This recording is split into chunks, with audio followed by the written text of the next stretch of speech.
আসসালামু আলাইকুম। সাইটে পাইলের কাজ শুরু করার আগে যারা সাইটের ম্যানেজার হিসেবে কর্তব্যরত থাকবেন তারা এই নোটটা কিন্তু অবশ্যই পড়বেন। কারণ নোট পড়লে আপনারা জানতে পারবেন যে কী ধরনের ম্যাটেরিয়ালস ইউজ করতে হবে, কত পিএসআই ডিজাইন করা হয়েছে বা কীরকম ব্রিক চিপ দেওয়া হয়েছে। যেমন এখানে দেখেন নোট দেওয়া হয়েছে কংক্রিট মিক্সিং প্রপোর্শন হচ্ছে 1:1.5:3, মানে 1-3 অনুপাতে আপনার এই পাইলের হচ্ছে যে এই মিক্সিং রেশিওটা এখানে সিলেক্ট করে দেওয়া হয়েছে। সিমেন্ট অর্ডিনারি পোর্টল্যান্ড সিমেন্ট, মানে ওপিসি সিমেন্ট। আপনি যখন সিমেন্ট আসবে তখন চেক করে নেবেন এটা ওপিসি সিমেন্ট কিনা। তবে দেখেন এখানে যেমন বালুর ক্ষেত্রে কিন্তু এখানে ভেরিয়েশন আছে, শুধুমাত্র সিলেট স্যান্ড দিয়ে বালু না। যেমন 60% সিলেট স্যান্ড FM 2.5 প্লাস আবার 40% লোকাল স্যান্ড দেওয়া আছে, যেটা FM 1.5। এক্ষেত্রে খেয়াল রাখবেন, এক্ষেত্রে এই বালুটা কিন্তু আস্তর বালু, কোনো মতেই কিন্তু ভিটি বালু দেওয়া যাবে না। আর এখানে দেখেন যেটা যেটা হচ্ছে চিপ, মানে পাথরের পাথর যেগুলো আনবেন সেটা হচ্ছে 3-4 ইঞ্চি ডাউন সাইজের স্টোন চিপ আনতে হবে।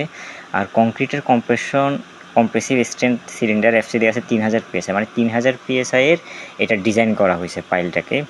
আর হচ্ছে যেটা স্টিলের গায়ে লেখা দেখে নেবেন 60 গ্রেডের স্টিল দেওয়া হয়েছে কিনা। ক্লিয়ার কাভার, ল্যাপ লেন্থ সব কিছু দেওয়া আছে অ্যাকর্ডিং টু, যেমন দেখেন এখানে ল্যাপিং লেন্থ দিয়ে দেওয়া আছে 26 ইঞ্চি। তো এই জিনিসগুলো এনশিওর করে নেবেন যাতে করে আপনারা পাইল শুরুর আগে হচ্ছে যে প্রতিটা মালামাল, বালু, সিমেন্ট সব কিছু হচ্ছে এনশিওর করার পর পাইল স্টার্ট করবেন।